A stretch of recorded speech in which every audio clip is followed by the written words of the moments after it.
as it's internationals, Jonesy, this week, even though we've covered loads already and I have got loads to cover on the show tonight, I thought we'd do something a little bit different because I think the last couple of weeks we've had a couple of double headers as far as looking back on 2 games and looking ahead to 2 games. It hasn't really given us too much time to discuss some of the more peripheral issues around the club. So I thought we'd do a little bit of a just very brief news roundup, exchange a couple of opinions on some of the things that have happened off the pitch recently, and see what your thoughts are. First of all is the PAI Capital withdrawal. I mean, it sort of certainly went under our radar, really. It all seemed to just sort of fade and die in the end, really, didn't it? I know you tweeted about it. What's sort of your take on that? Just what's your take on that whole thing? I mean, I don't think we've seen the last of them. They did admit at the end of their statement that, whenever David Gold and David Sullivan decide that the time's right to sell, then they'll be willing to reopen discussions and negotiations. So, yeah, I did find it weird that their excuse was that David Sullivan says that given the success on the pitch, it's the wrong time to sell. Surely this is the right time to sell at peak value. So yeah, I don't know. I'm quite pleased. It's kind of, everyone knows my opinion on it. I didn't think they were right for the football club. Their PR wasn't very good. I didn't think, and they didn't really do enough to convince me or many other fans that they were the right people to buy the football club and take us forward. I think we're all in agreement that, if the club's going to change hands, it can't just change hands for the sake of it changing hands. It's got to go to the right people. And I was just not convinced that these guys were the right people to take the football club forward and beyond where it is now. But I don't think it's the last I've heard of them. Definitely not. Nah, and I think, to be honest, mate, I think at the moment, like we've discussed it at length before, in some of the more grim times, and it will link us nicely into the thing we're talking about next. But I think ultimately there's obviously been some severe, strong feelings towards David Gold, David Sullivan and Karen Brady at different times in our history. But at the moment, the club is playing well. And at the moment, for the first time, and I'll grant anyone that who's listening, but it is for the first time and it has taken longer than it should have done. But this season and last are the first time we've seen them deliver on their promise of when we left, what would happen when we left Upton Park. The world-class football for a world-class stadium is obviously a quote that is thrown back at Karen Brady in particular, it was who said it, and rightfully so. And that was the implicit agreement that West Ham were going to be better on the football pitch than they were at Upton Park when they made the stadium move.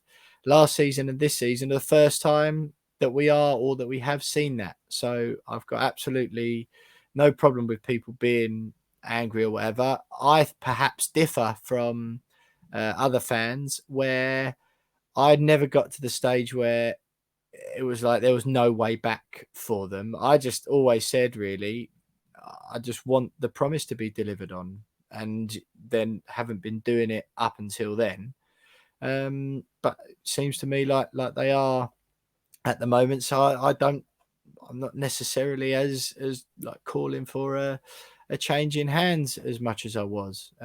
Obviously, if you see negativity, or if we go back to averageness again for another 1 or 2 seasons isn't good enough anymore for me, to be quite frank. So but at the moment that's not what's happening, and you can't just be critical all the time, in my opinion, for your argument to retain strength. You can't just be critical 100% of the time, because otherwise your argument just looks weak and it's easy to back down then, because the people who should be defending their actions in this instance, or in West Ham's instance, the owners and the board, just go, oh well, there's no win, there's no pleasing you, and you're always going to be moaning, and therefore they get away with doing anything then.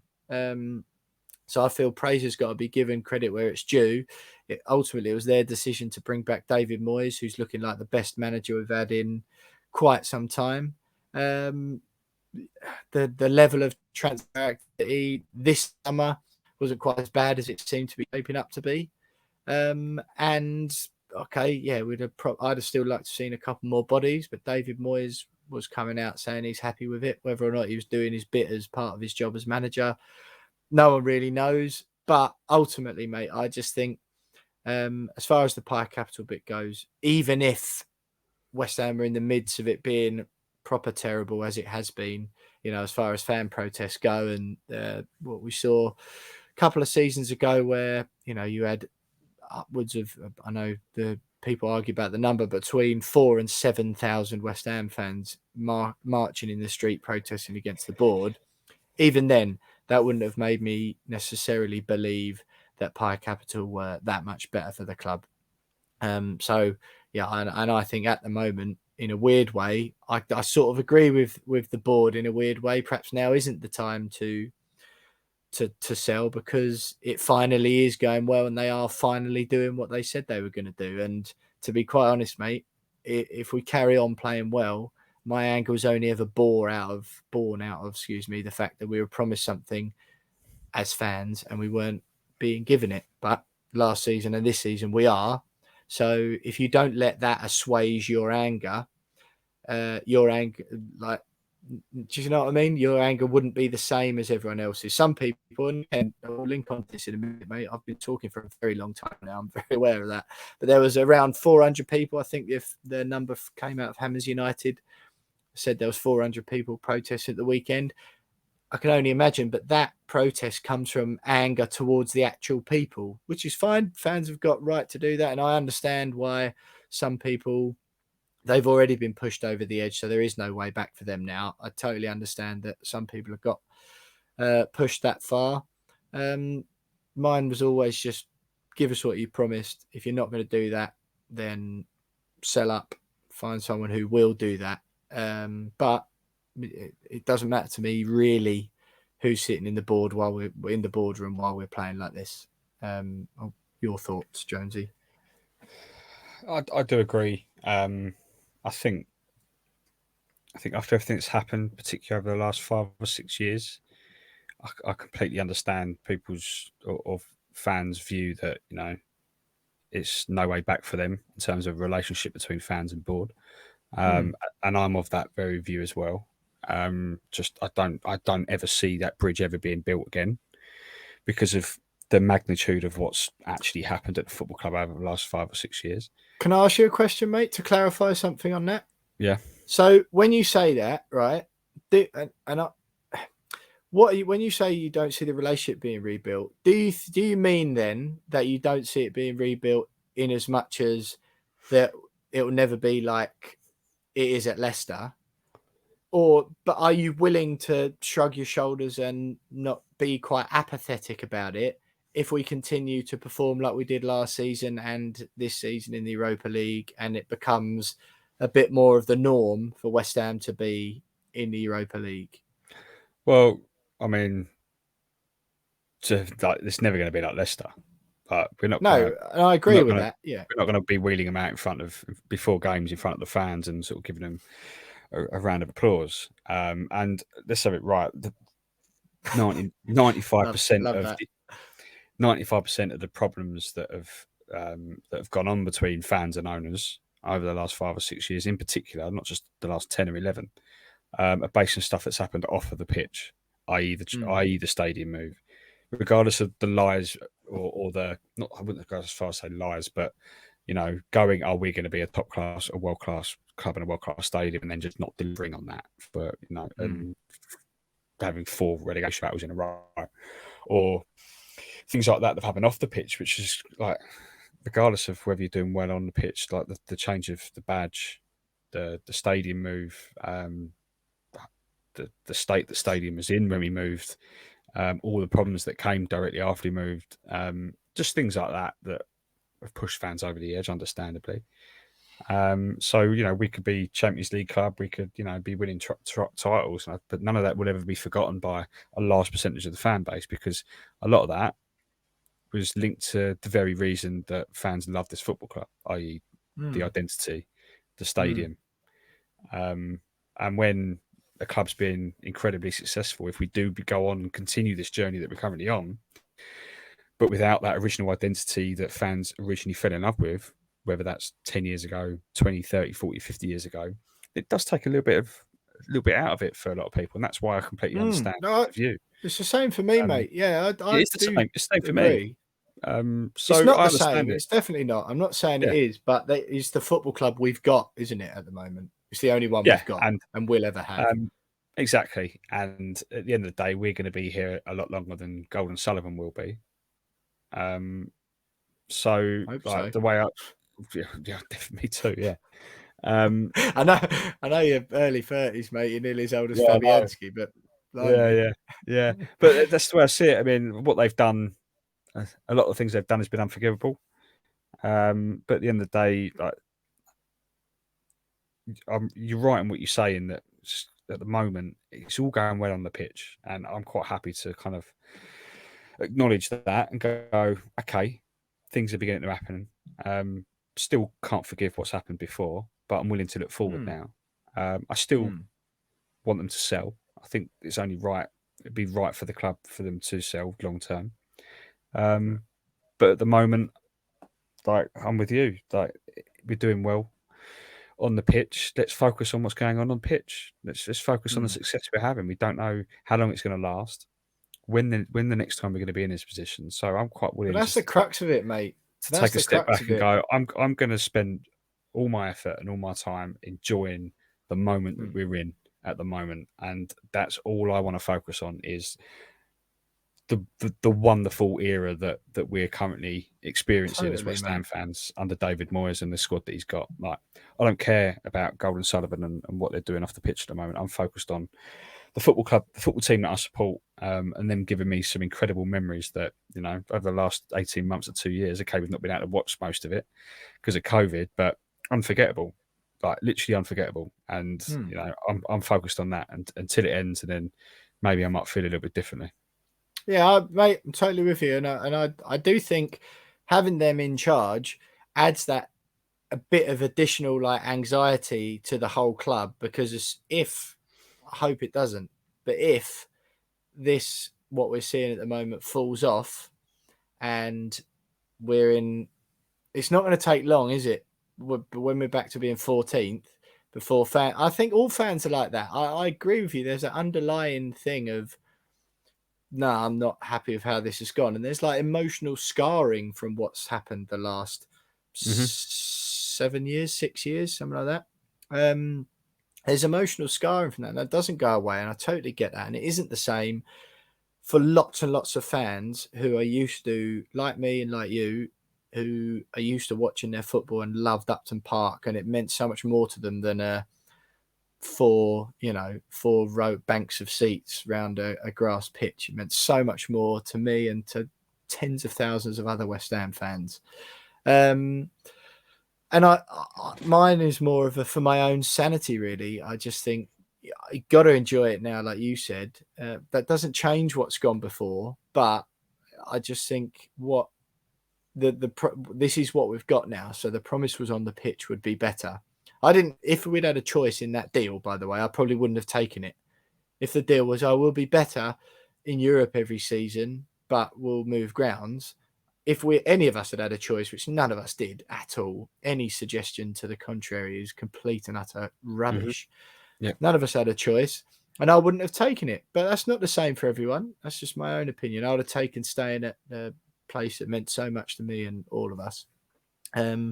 Because especially being a West Ham fan, it's about more, isn't it? And I'm not saying that like Liverpool fans do, and they go, "Oh, yeah, it means more to us." I don't mean that like when they win something. I mean it's about more than winning and the results on the pitch. Being West Ham fans, isn't it? And yeah, so based on that, what were your thoughts then, Jonesy, on what we've just said? But what was your thoughts then on the protesters? Because it's undeniable. Hams United obviously heavily involved in it again. From if you take their figures last time, I believe the sort of reported figure was between 7 and 9,000.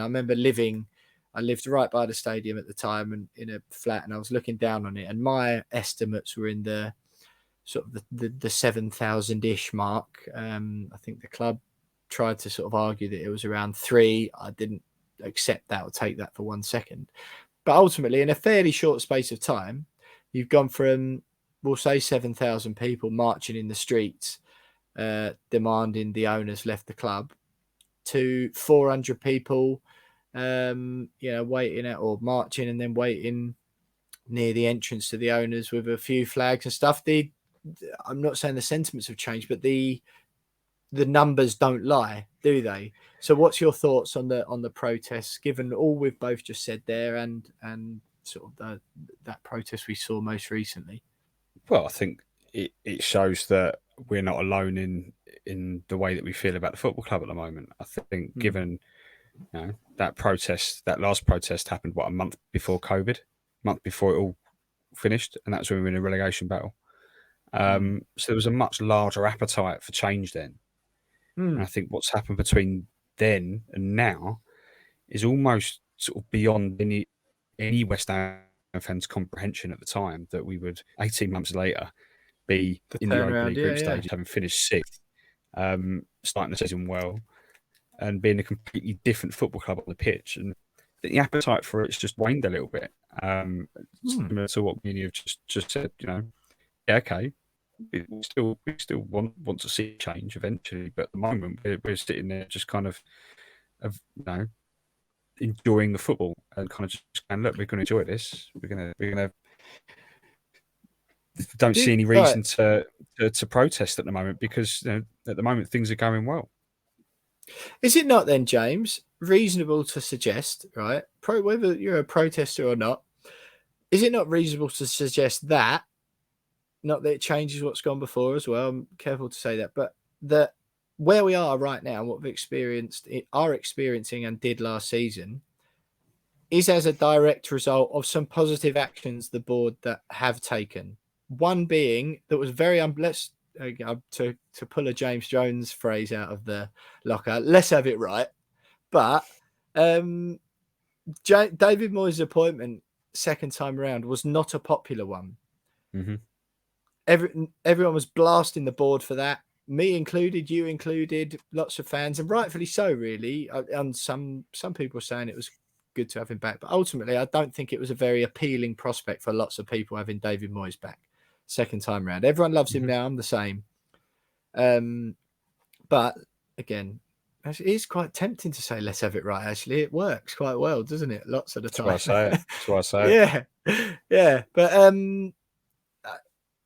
and I just think on that side of things, it was an unpopular decision. It may have been one made for financial reasons at the beginning, because he wasn't going to command as big of a wage as certainly Manuel Pellegrini. So there is that. Let's not deny that. But that decision has led us to where we are now. We've just seen the statue of Martin Peters, Jeff Hurst and Bobby Moore being erected outside the front. When I was there on Thursday, these are some of the unseen things. So I was in the hospitality area, and in there were all of Bobby Moore's family. Brian Deere was in there, lots of the family of those players, and a West Ham representative with them the entire evening. Food, like they were fed, and drinks and stuff before watching the game in nice seats, looked after. Just little touches, like someone going around giving the older ones blankets and stuff so they were warm. Little things, but the statue in itself is a positive move. The stadium is it's certainly better than we found it, or the one we walked into on the first day. I'm not suggesting for a minute it's a brilliant place to watch football or whatever. There was money spent. There was some positive. Everyone's quick to criticize about the Sebastian Haller and Felipe Anderson, but ultimately I've got no problem with either of those transfers at all, because initially they spent the money on the manager's request, and that's surely what fans have been calling for a board to do for such a long time. They did that, and then they had the wherewithal as well to cut their losses as well. And look how well it's done. No one is mentioning any of those two players' names. They had rather than trying to keep flog a dead horse and trying to get their money's worth, they didn't. They cut their losses and took the hit and went again this summer. Again, you'd like to see some more bodies, but ultimately, Kurt Zouma looks like he's going to be a phenomenal signing.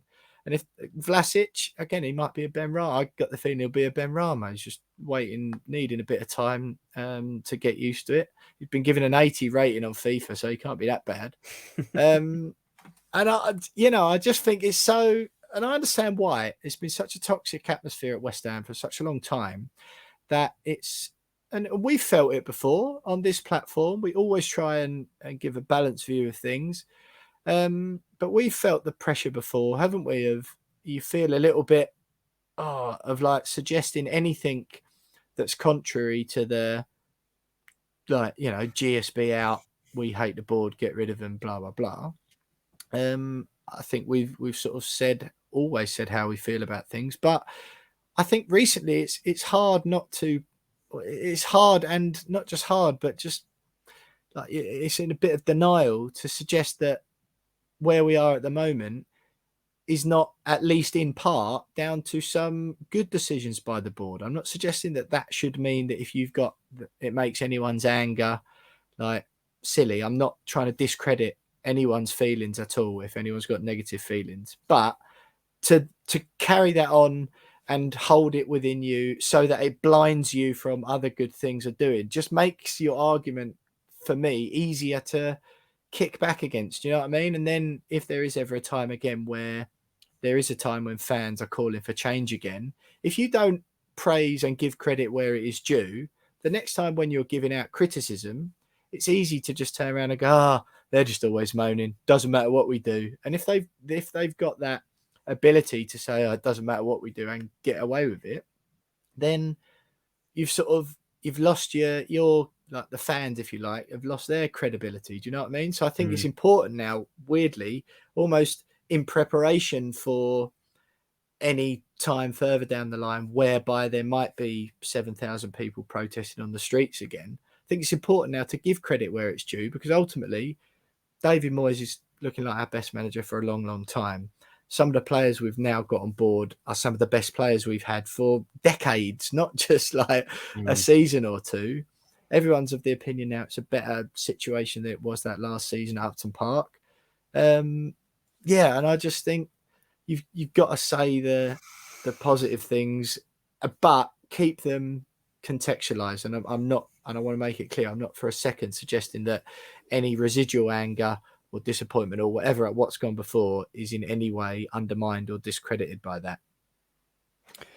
I completely agree with everything you just said. I think, they have made positive changes over the last 18 months to 2 years.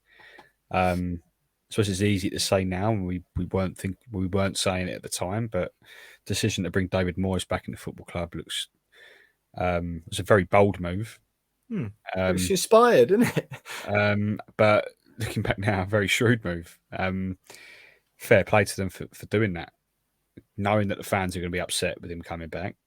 He didn't do anything wrong, but it always felt like an underwhelming appointment. Yeah, lack of ambition, all those sort of lack of ambition. Just another bloke to come in and save the club again.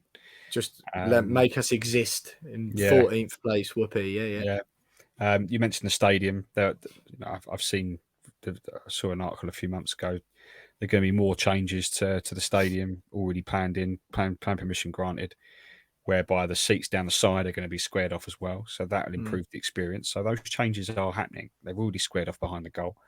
And the statue is what the fans wanted from when we moved in. Was, let's make it feel like more at home outside the stadium, just as well as inside it. So then you've got Martin the squad. Peters' ashes are in there now. I mean, that alone. I mean, Martin Peters' ashes been put in the foundations. I mean, again, Martin Peters' family wouldn't have agreed to that. That they obviously were really behind it, because that's not the sort of thing. A statue and they were involved in the design and all that sort of thing, and not just wheeling out club PR. These are things that you should take into consideration as well. Otherwise, the argument just comes a bit one way and lose credibility a bit. I think all of it. I mean, there's barely been something that's gone outrageously wrong over the last 18 months to 2 years. Exactly. Nothing that really stands out and goes, "Oh, what another." Yeah, blunder from the board that was. What have Yeah. they done? Barring taking a hit on Anderson and Well, Haller. that's not, mate. That's football, But isn't it, man? That's you get football. that. It just happen. Yeah. It just so happens that those sort of transfers happen to West Ham more so, or it feels like that anyway. Perhaps, mate. But you And look at Man United's, Tottenham's, Arsenal's, like, you know. I think with the Haller one as well, the frustration mostly was the fact that we're still struggling to buy an actual proper striker that can score goals. I mean, Yeah. it's been Yeah. decades since we last had one, and we're relying on a guy that was initially signed as a winger to score the goals. Right back. Yeah. And right back, and he's doing a great job. So that's where the frustration with Haller lost. What a waste of money that was. But all in, I think that's shown in the, if going back to the protest, that's shown in the numbers for the protest at the weekend. I think fans have just gone, okay, the appetite's just not there at the moment for it. We don't need to push for change at the moment because things are going so well, as you've already said. Yeah. It doesn't change what's happened. Doesn't change the anger that's come prior. It just means that at the moment we're relatively content with the direction in which the football club's going, both on and off the pitch. And yeah, okay, we can still push for change. We can still want change, but I just don't think now is the right time to really push for those decisions to be made. Let's focus on what's going right rather than what's gone wrong in the past. Like we can do that another time. Let's enjoy the moment. Yeah. That's the way I see it, and I think going by the numbers at the weekend and the protest, it's probably the view of the majority of fans as well at the moment. And look, James, one thing I think is worth noting as well is I spoke to someone not too long ago, sort of worked very closely with the board at West Ham, board members at West Ham, knows them on a personal basis. And I was talking then, and one question that sort of I've wondered for a long, long time. And I said, all the protests and all the anger and whether it's Twitter, whatever, does it affect them? Right? Does it actually affect them? And the answer was a resounding yes. And I think what we're seeing at the moment shows, and what we saw by the numbers of that protest at the weekend, 400 as opposed to 7,000. What it shows is that a lot of West Ham fans are reasonable people. That's not to say those that protested are unreasonable, but it proves at the moment that West Ham fans, the vast majority, can be assuaged when it's good on the pitch. If you just deliver on what you said you would, which you are now finally, I think a lot of people are generally feeling pretty positive. There are improvements to the stadium that can still be done, sure. But if, as we're seeing, the improvements that things are at least, that the club are at least trying, that's, I think, all what people have really want. They want to feel like the club's trying. And I think they're willing to forgive. It proves at the moment that West Ham fans, the majority, are a reasonable bunch. And if it just looks like no one's really talking about the Haller and Anderson thing anymore, because it doesn't matter, because at least you tried and you cut your losses and try again. And if Zuma doesn't work out, but it looks like he's going to, you have to roll the dice for some of these things to work out. They're not all going to.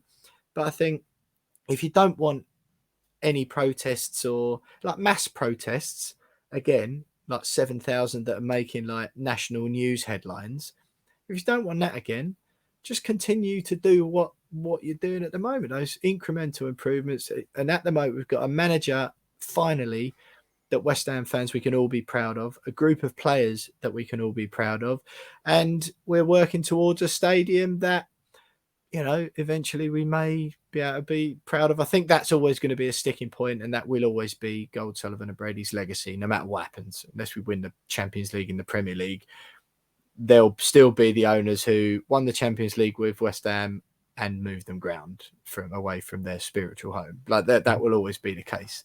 Yep. But I think the protest numbers show the feeling around the club at the moment shows that West Ham fans are a reasonable bunch. And if you just continue to at least try to be giving them what you said you'd give them, then most of us will happily take it and enjoy the ride. Josie, blimey, that was supposed to be a brief section. We obviously missed out on all that coverage. A little bit more in the little news update there, wasn't it? Right, that's it, mate. That's it. Right, so we've done PAI Capital fan protest, a statue we've mentioned already, and if it wasn't clear, Martin Peters' ashes have been interred into the foundations of that statue at London Stadium. So definitely worth going around to have a look at it. Pay your respects if you can as well. It's a really nice touch. I think, and will only go towards making that London Stadium feel like home for a long while to come. Vladimir Sufal as well, Jonesy, has reportedly signed a new 3-year contract. Our friend of the podcast, Rashane Thomas, broke it as an exclusive. I believe Kufal's agent said something, but the club are yet to confirm, are they? Well, it all came out on Sunday morning, I believe. I think it was been in the pipeline for months, because it all came out earlier in the summer that he turned down a deal, or his representatives turned down a deal that wasn't quite up to matching his efforts on the pitch last season. But yeah, apparently on Sunday it was also a year to the day since he signed for the club. The club tweeted about that, and then it came out that he'd signed this deal, but the club still haven't officially announced it. Not like at the time of recording, I'm pretty sure they haven't. So, but if Roshane says it, I trust him. Hey, Roshane. exactly, mate. If Roshane says it, then it's definitely true. It's definitely a done deal. Yeah, exactly. Definitely believe him. And Declan Rice being called up for England as well, and perhaps the least surprising thing ever to happen. And how wonderful is that as well, that we've got an England starter just guaranteed to be picked week in, week out, like should have happened to Mark Noble. Josie, I think I'll sign this section off. We've got Catherine Batty, coming up from the Daily Mail next for the West Ham women's section. You'll realise we'll get into that with her about the name shame game thing that's been going on for the last year or so. We've got that coming up next. Great win against Man City. I just want to end this section, Jonesy, by reading you a little bit of a passage that I heard this week. Really sort of touching words. And you can let me know if you know who said them. Fair play to Brentford. Cheeky little smash and grab. David Moyes must take some blame for not making any subs, and I'd be very, very surprised if Peter Banks takes charge of another top flight game this side of Christmas. Inept is putting it kindly. Tweet 1 of a thread, that was. Genuinely can't remember the last time I saw such a poor performance from a referee. He was outrageously bad. Unacceptable at this level. Hashtag WHUBRE. Human make mistakes, which is fact. But when you're making mistakes consistently over a 90-minute period, questions must be asked. Peter Banks was out of his depth today, just so bad. Hashtag WHUBRE. But Moyes, despite all the credit he has in the bank, must take a lot of blame for that. Needed to make changes. He didn't, and it cost us.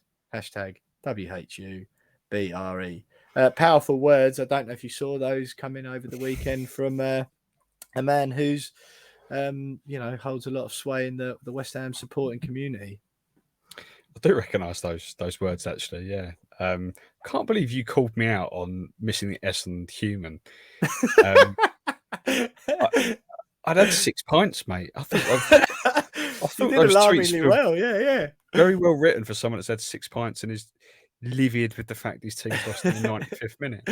Yeah. A 4-tweet thread that was, mate, and only one typo. Well played. I could have gone on forever. I was that angry. I was in the pub garden of the I can't remember what pub I was in. That's how many beers I'd had. Just swaying and going, I've got work in the morning. I've got to have a go about Peter Banks on Twitter. I've got it all going on. Yeah. I can't spell humans. I can't spell humans. What is my life? Yeah. Well, meanwhile, I'm glad you enjoyed it. 7-year-old going, well, they tried their best. Yeah. I need to go with you more. I think, calm me down. Yeah, I think so, mate. Yeah. Well, look, I'll be honest, mate. I don't think it was delete worthy. Anyway, I think all very reasonable. I had regret and shame in the morning. I was like, do I delete them? Nah. I mean, it didn't exactly go viral, did it? But no, I thought, is it the fact that it didn't go viral kind of just evidence that it wasn't a very good take, or was I harsh? Should I try and get hold of Pete Banks and apologise for having a right go at him? I don't know. Yeah. So I battled with some demons on Monday. Yeah. Of course. Yeah. Mate, we've all had the psychological hangovers. I think they're par for the course as you get older. And I bet Lucas Fabianski gets them all the time at his age. Look, I think that was a lovely way to round up the news section there. Quite